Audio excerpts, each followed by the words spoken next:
Во јануари до година ќе стартува подготовката на потребните документи со кои треба да се создадат предуслови за изградба на првата депонија во земјава по европски стандарди, која ќе биде лоцирана во источниот и североисточниот плански регион. Со овој проект најпрво треба да се изготва студија за влијанието врз животната средина и физибилити студија, која треба да каже дали во овие региони треба да има една или две регионални депонии и колку претоварни станици.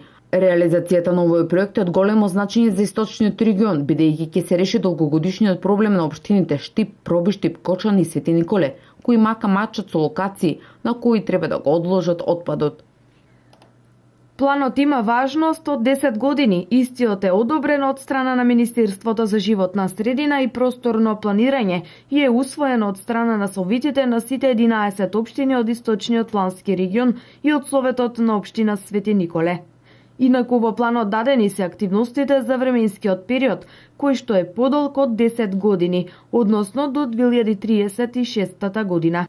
Тековниот систем на управување со отпад главно се заснова на собирање и отстранување на отпад на нестандардни општински комунални депонии, како и на диви депонии.